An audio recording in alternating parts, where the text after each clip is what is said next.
Bismillahirrahmanirrahim. Assalamualaikum warahmatullahi wabarakatuh. Perkenalkan, saya Trisna Putri dengan NIM C1C019115, mahasiswi Universitas Jambi, Fakultas Ekonomi dan Bisnis, Program Studi Akuntansi. Pada kesempatan kali ini, saya akan menjelaskan salah satu materi pada mata kuliah akuntansi syariah, yaitu mengenai akad salam. Adapun pokok pembahasan pada materi kali ini, yaitu yang pertama mengenai pengertian akad salam, yang kedua jenis akad salam, yang ketiga dasar syariah, yang keempat perlakuan akuntansi berdasarkan PSAK 103, dan yang kelima ilustrasi kasus akad salam. Kita masuk ke pembahasan yang pertama, yaitu mengenai pengertian akad salam. Salam berasal dari kata as-salaf yang artinya pendahuluan karena pemesan barang menyerahkan uangnya di muka. Salam dapat didefinisikan sebagai transaksi atau akad jual beli di mana barang yang diperjualbelikan belum ada ketika transaksi dilakukan dan pembeli melakukan pembayaran di muka sedangkan penyerahan barang baru dilakukan di kemudian hari. PSAK 103 mendefinisikan salam sebagai akad jual beli barang pesanan dengan pengiriman di kemudian hari oleh penjual. Pembahasan yang kedua yaitu mengenai jenis akad salam. Akad ini dibagi menjadi dua jenis. Yang pertama yaitu salam, yang merupakan transaksi jual beli di mana barang yang diperjualbelikan belum ada ketika transaksi dilakukan. Pembeli melakukan pembayaran di muka sedangkan penyerahan barang baru dilakukan di kemudian hari. Kemudian yang kedua yaitu salam paralel, yang merupakan melaksanakan dua transaksi salam, yaitu antara pemesan atau pembeli dan penjual, serta antara penjual dengan pemasok atau pihak ketiga lainnya. Salam forward dan future memiliki beberapa perbedaan, di antaranya pada beberapa kategori, yaitu penentuan harga dan produk yang akan dikirimkan, pengiriman barang, pembayaran oleh pembeli, barang yang menjadi objek kontrak, dan juga tujuan dibuatnya kontrak.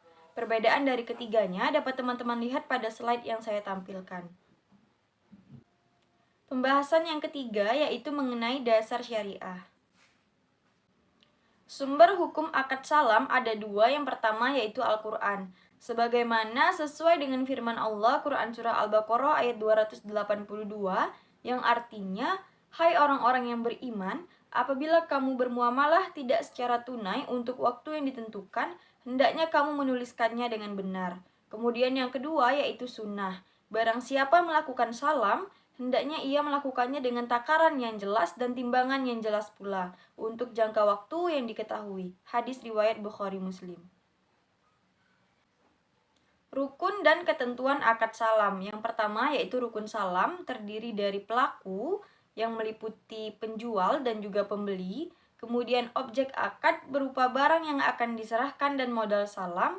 Serta yang ketiga yaitu ijab kabul atau serah terima. Kemudian yang kedua ada ketentuan syariah akad salam, yaitu yang pertama pelaku harus cakap hukum dan baligh. Yang kedua objek akad, ada ketentuan syariah yang terkait dengan modal salam serta ketentuan syariah barang salam. Dan yang ketiga yaitu ijab kabul, yang merupakan pernyataan dan ekspresi saling rela di antara pihak-pihak pelaku akad yang dilakukan secara verbal, tertulis, melalui korespondensi atau menggunakan cara-cara komunikasi yang modern.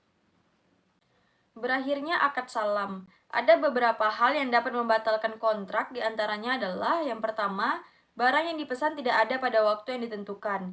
Yang kedua, barang yang dikirimkan kualitasnya lebih rendah dan pembeli memilih untuk menolak atau membatalkan akad.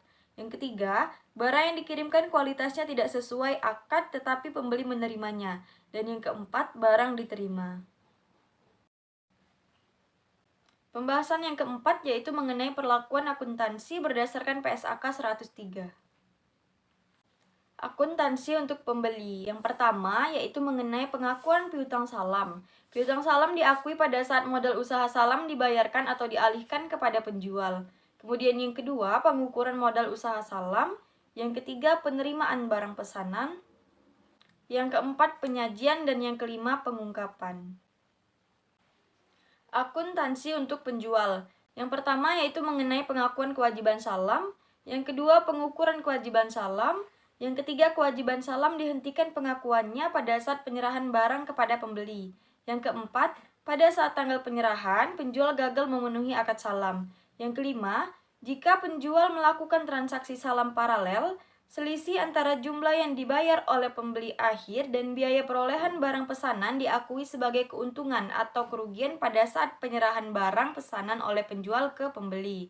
Yang keenam, pada akhir periode pelaporan keuangan, persediaan yang diperoleh melalui transaksi salam diukur sebesar nilai terendah antara biaya perolehan atau nilai realisasi neto.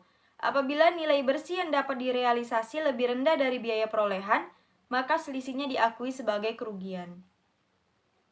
Yang ketujuh, penyajian, dan yang kedelapan, pengungkapan. Pembahasan yang kelima yaitu mengenai ilustrasi kasus akad salam. Di sini saya mengambil contoh akuntansi untuk pembeli yaitu mengenai penyerahan modal berupa aset non-kas. Pembeli menyepakati dan melakukan penyerahan modal salam untuk beras tipe IR54 sebanyak 200 ton. Modal salam yang diserahkan pembeli adalah satu unit mobil Mitsubishi pick-up dengan nilai wajar 500 juta rupiah. Akan ada dua tipe pencatatan. Yang pertama yaitu pencatatan apabila nilai wajar lebih rendah dari nilai tercatat. Di sini diasumsikan bahwa nilai tercatat mobil adalah sebesar 550 juta rupiah. Maka jurnal yang akan kita buat adalah piutang salam sebesar nilai wajar yaitu 500 juta rupiah di debit. Kreditnya adalah aset non-kas sebesar nilai tercatat yaitu 550 juta rupiah. Karena nilai tercatat lebih besar daripada nilai wajar, maka akan kita akuin sebagai kerugian dan kita debit sebesar 50 juta rupiah atau sebesar selisih dari keduanya. Yang kedua, pencatatan apabila nilai wajar lebih tinggi dari nilai tercatat. Di sini diasumsikan bahwa nilai tercatatnya adalah 450 juta rupiah, maka jurnal yang akan dibuat adalah piutang salam sebesar nilai wajar yaitu 500 juta rupiah di debit dan di kreditnya adalah aset non-kas sebesar nilai tercatat yaitu 450 juta rupiah. Nilai tercatat dan nilai wajar di sini memiliki selisih di mana nilai wajar lebih besar dibandingkan dengan nilai tercatat.